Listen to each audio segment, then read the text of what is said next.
Hello दोस्तों। तो आज हम एक स्मॉल सेक्टर की आईटी कंपनी की एनालिसिस करेंगे जो कि है रेडिंगटन इंडिया कंपनी। इस वीडियो में हम कंपनी के बिजनेस मॉडल के बारे में देखेंगे, कंपनी के प्रोडक्ट्स के बारे में देखेंगे, कंपनी क्या काम करती है वो देखेंगे, कंपनी के क्या क्या फंडामेंटल्स हैं और कंपनी के क्या क्या फ्यूचर प्लान्स हैं। अगर हम कंपनी के बारे में देखें तो कंपनी के जो फाउंडर है वो है आर श्रीनिवासन। ये कंपनी 1993 में स्टैब्लिश हुई थी। रेडिंगटन इंडिया कंपनी एक लॉजिस्टिक और सप्लाई चेन सॉल्यूशन की प्रोवाइडर है। ये कंपनी टेक्नोलॉजी और नॉन टेक्नोलॉजी प्रोडक्ट्स का डिस्ट्रीब्यूशन करती है। कंपनी सिर्फ आईटी सेक्टर ही नहीं और भी कैटेगरीज की डिस्ट्रीब्यूशन करती है, जैसे कि telecom, lifestyle, health care and solar products की। कंपनी का जो ग्लोबल प्रेजेंस है वो भी काफ़ी ज़्यादा स्ट्रॉन्ग है। कंपनी इंडिया में, middle east, Turkey, Africa and south Asian region में अपनी सर्विस को प्रोवाइड कराती है।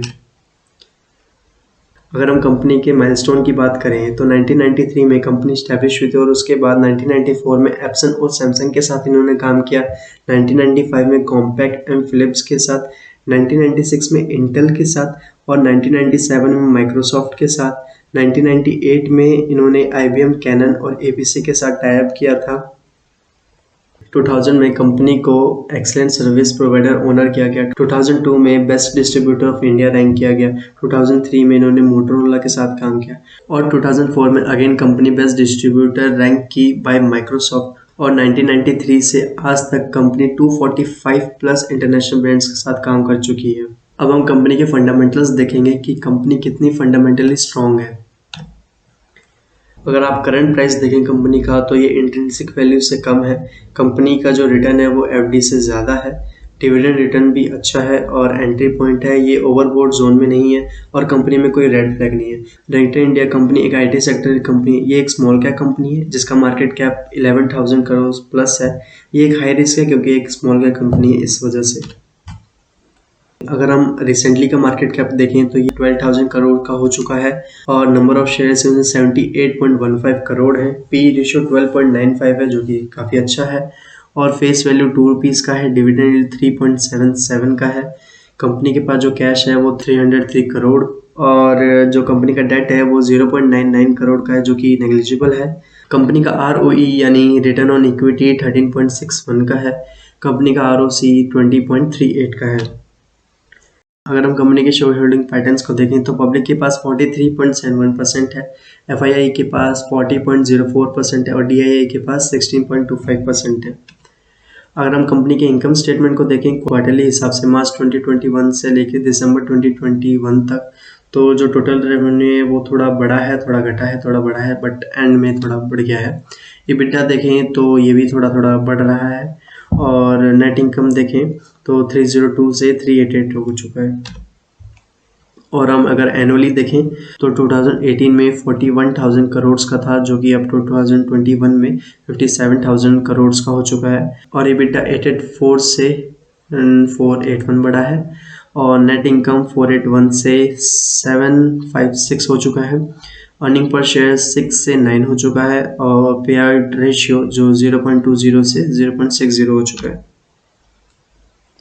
अगर हम बैलेंस शीट देखें कंपनी की तो कंपनी के पास टोटल एसेट जो है वो 14,000 का है और टोटल इक्विटी 5,000 का और टोटल लायबिलिटी 9,000 का है। और अगर आप कंपनी के कैश फ्लो स्टेटमेंट को देखें तो कंपनी के पास फ्री कैश फ्लो 2018 में 126 करोड़ का था, अब 2021 में 3,488 का है जो कि काफ़ी अच्छे से इन्होंने कैश फ्लो को बढ़ाया है। अगर हम कंपनी के फ्यूचर की बात करें तो आजकल की जो न्यू टेक्नोलॉजी है जैसे कि artificial intelligence, robotics, big data, analytics and internet of things and 5G communication, ये इनके लिए नई अपॉर्चुनिटी है ताकि ये अपनी लॉजिस्टिक सर्विस और सप्लाई चेन सॉल्यूशन सर्विसेज को प्रोवाइड कर सके। अगर हम कंपनी के स्ट्रेंथ्स की बात करें तो कंपनी की जो रेवेन्यू ग्रोथ है वो काफ़ी सही रही है जो कि रही है 15.24% पिछले 3 साल से। कंपनी अपने डेट को सिग्निफिकेंटली डिक्रीज करता गया है। कंपनी अपने ROC यानी रिटर्न ऑन कैपिटल एम्प्लॉयड को मेंटेन करता गया है पिछले 3 साल से। कंपनी को हम वर्चुअली डेट फ्री कंपनी कह सकते हैं। कंपनी के पास एक हेल्थी इंटरेस्ट कवरेज रेशियो है जो कि 11.15 का है। कंपनी के पास efficient cash flow conversion cycle है 20.94 डेज का। कंपनी के पास अच्छा कैश फ्लो मैनेजमेंट है। तो ये थी कंपनी की स्ट्रेंथ्स। और अगर हम लिमिटेशंस की बात करें तो कंपनी का जो लिमिटेशन है वो है एक ही है, जो कि EBITDA का जो मार्जिन है वो काफ़ी ज़्यादा कम है पिछले 5 साल से। और ये क्विक रिसर्च रिपोर्ट है। अगर आप कंपनी की पी रेशियो को देखें वो कम है, अंडर वैल्यूड है कंपनी। अगर हम कंपनी के ROI को देखें, रिटर्न ऑन एसेट को, तो वो 4.81 का है, जो कि एक बैड साइन है फ्यूचर परफॉर्मेंस के लिए।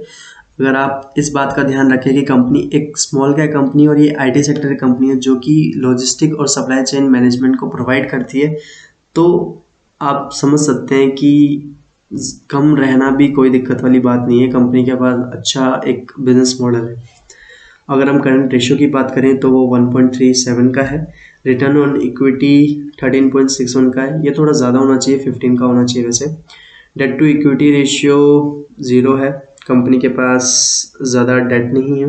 इन्वेंट्री टर्नओवर रेशियो देखें तो कंपनी का 20.87 है, जो कि एफिशिएंट है। सेल्स ग्रोथ देखें तो 21.94% है, जो कि फेयर है। ऑपरेटिंग मार्जिन को देखें तो ये 2.07% का है। और डिविडेंड यील्ड को देखें तो ये 3.77 का, ये हम पहले ही डिस्कस कर चुके हैं। अब आप कमेंट सेक्शन में कमेंट करके ज़रूर बताइएगा कि रेंटे इंडिया कंपनी आपको कैसी लगी, ये फंडामेंटल स्ट्रॉन्ग कंपनी थी या नहीं, और आगे कौन सी कंपनी के बारे में आप एनालिसिस जानना चाहते हैं, ये भी कमेंट सेक्शन में ज़रूर बताइएगा। मिलते हैं next video, till then bye bye.